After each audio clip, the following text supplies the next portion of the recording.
Thank you for watching this video. In this short video, we're going to look at some consequences of the Israel, US and Iran war and see how these things are showing to us that we can have confidence that God has the solution to the war, as his prophecies that he has laid on record for us are being seen to be fulfilled. Israel and the USA have been in war against Iran. But this is not the only war that is taking place in the world. If we look onto the internet and the reports that are given there about current wars, it is said that there are 46 wars taking place at the present time, involving 76 different countries. Of this, 8 of the wars are assessed to be major wars. And this includes the war that is carrying on in Ukraine, that after a period of almost 4 years has not yet been solved, and other conflicts that are long lasting. We're going to look at the Bible and what it has to say, and how it gives us the solution to war that we can be certain will take place. We're going to look at an Old Testament prophet and what he has to say. The prophet Ezekiel prophesied in the time of the Jews going into captivity to Babylon some hundreds of years before the birth of Christ. And in the 36th chapter of his prophecy, he sets the scene for the subsequent chapters that speak about the future of the Jewish people. We can see the timing of his prophecy as to when it's going to come to pass and what it relates to. He sees a situation concerning Israel, prophesying to the mountains of Israel. And he sees a situation where an enemy is saying to them that high places are theirs in possession. Now, the west bank of Israel is on the mountains of Samaria. So that can be a high place. But that word high place is also used from places of religious worship. And Jerusalem itself has been in dispute between Israel and the surrounding nations for very many years. The next thing that he highlights is at a time when the Jews are accursed by other nations.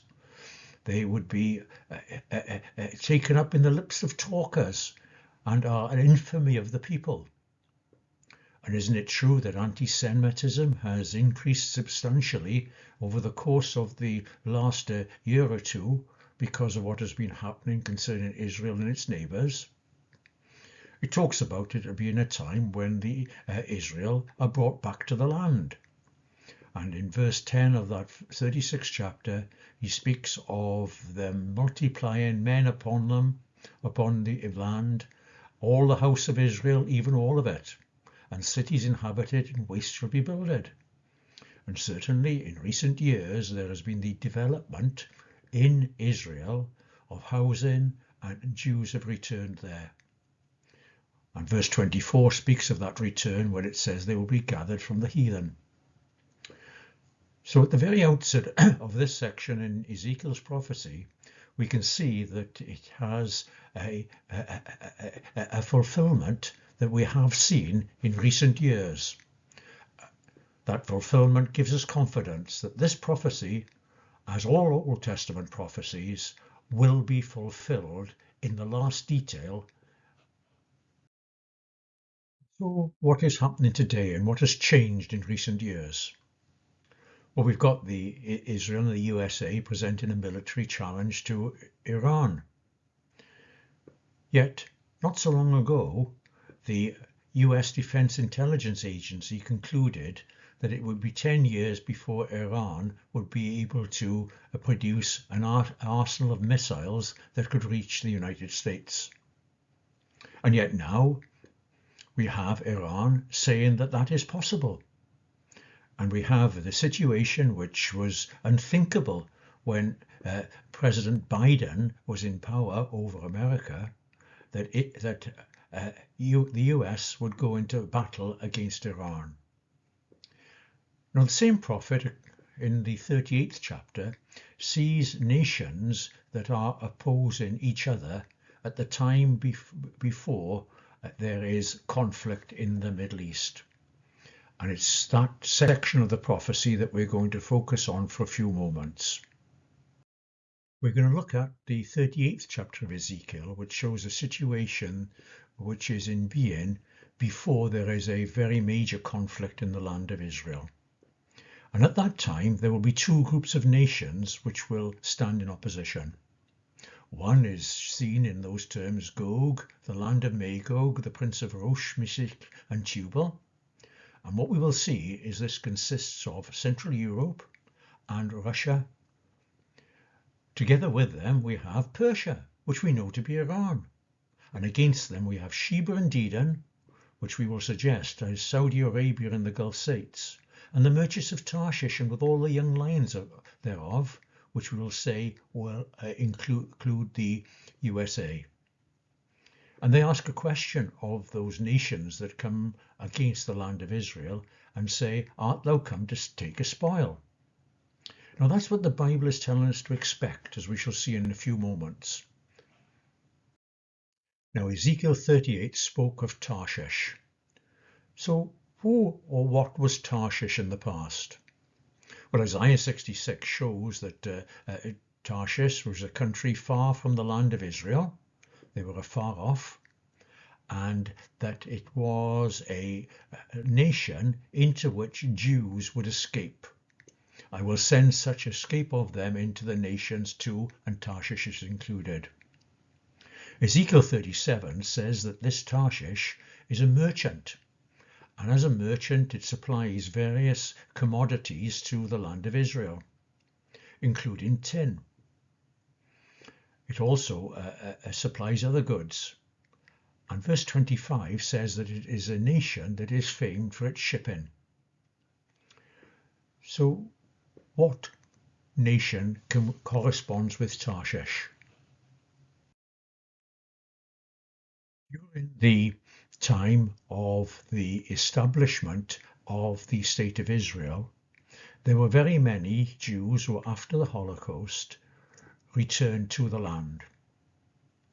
They fled from places like Russia, and they came to the land of Israel. But before that happened, many German and Polish Jews arrived in Britain before returning to the land. So that we have Britain being shown here as a nation which would fit that description of Tarshish which we have seen to be taught in the Bible. The other feature of Tarshish that we saw was that it would be an exporter of tin. To do that, it would be a maritime power.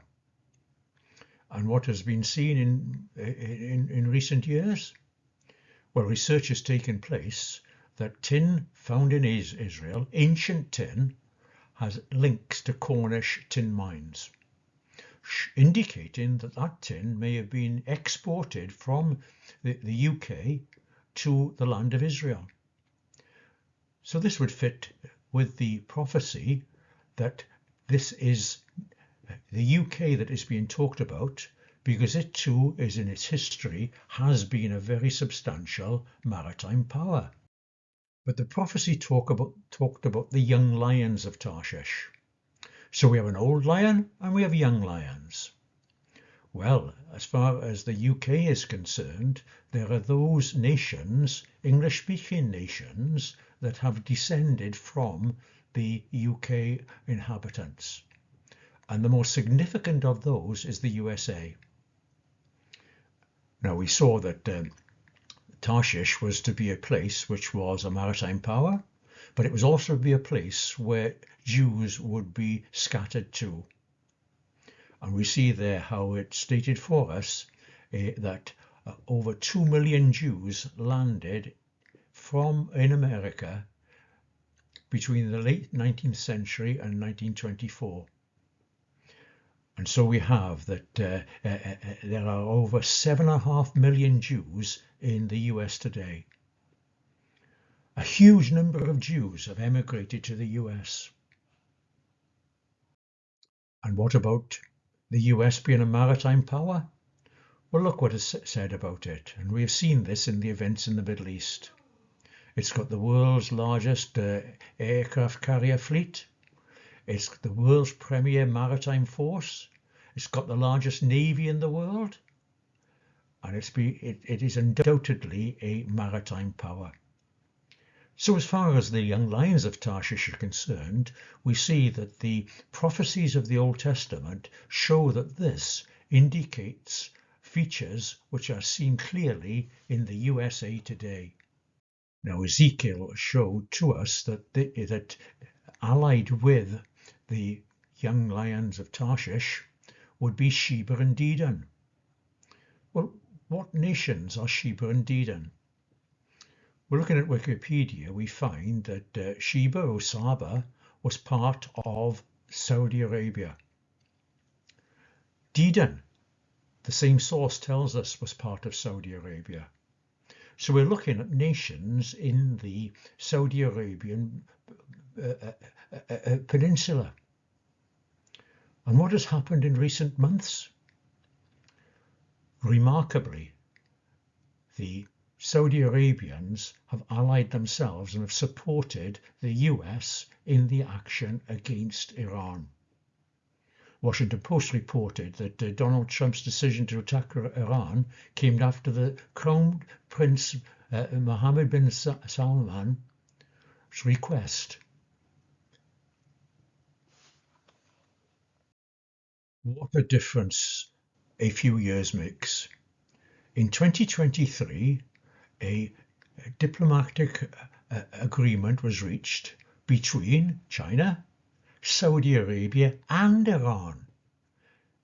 They were allying themselves together in relation to international relations to promote international and regional peace and security. And now we have a totally different situation. We've got a situation here when Saudi Arabia is reported to have been urging the US to increase its attacks on Iran. What a difference we see. And this is entirely in keeping with the situation that Ezekiel prophesied of, which would precede a major and significant war in the Middle East. The other part of that prophecy was that they would be challenging this northern host that would come down, that northern confederacy, who were coming down to take a spoil. Now, what spoil could a northern confederacy have in the land of Israel?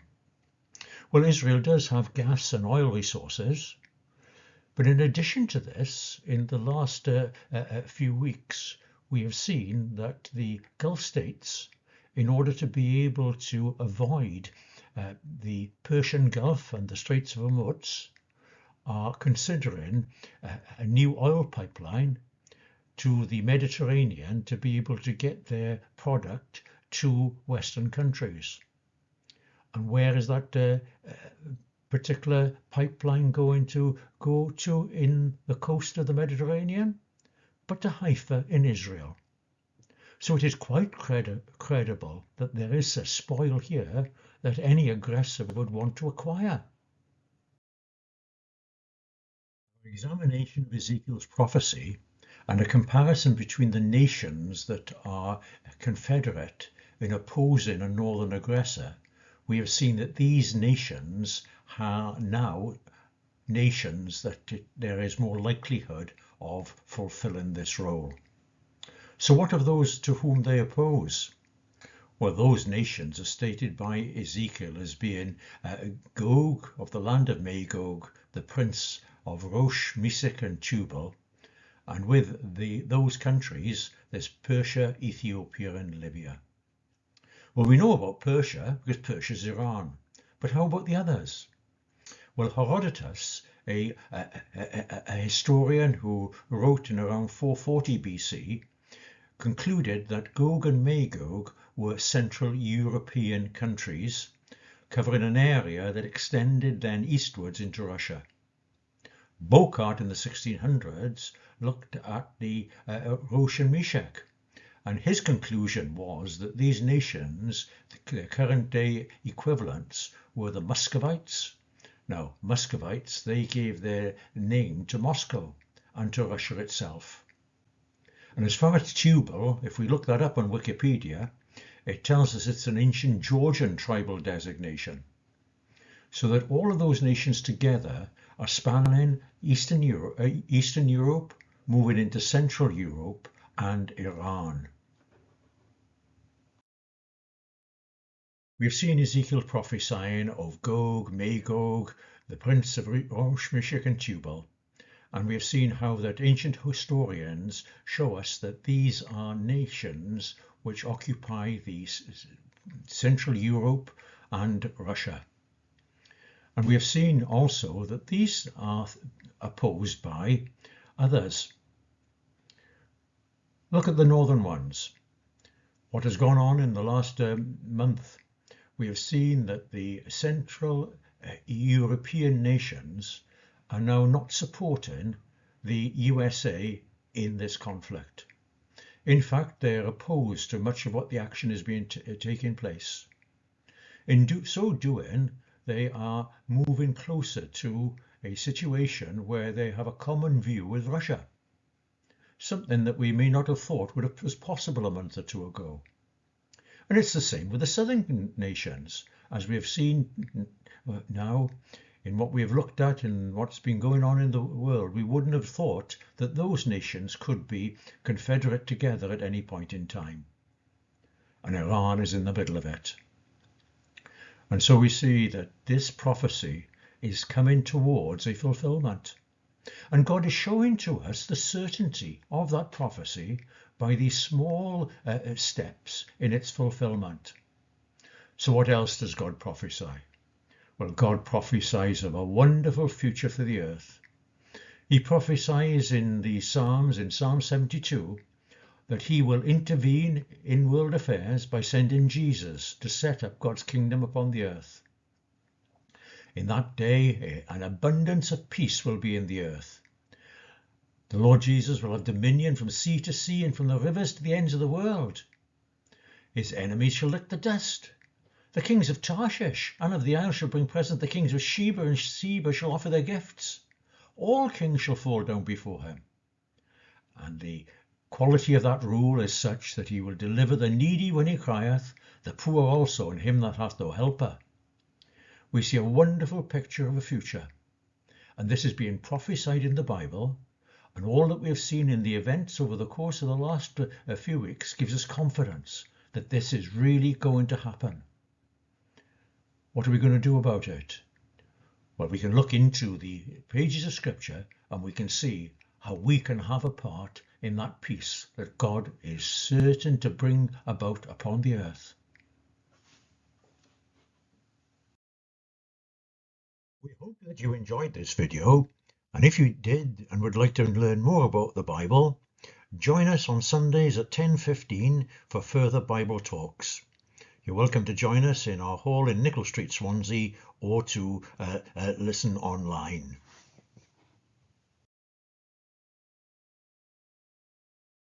Click on the link to view a series of short videos on Israel and the Middle Eastern Bible prophecy that show how Bible prophecy is being fulfilled before our eyes. Or click on another link to subscribe to our YouTube channel and see videos on a range of Bible subjects.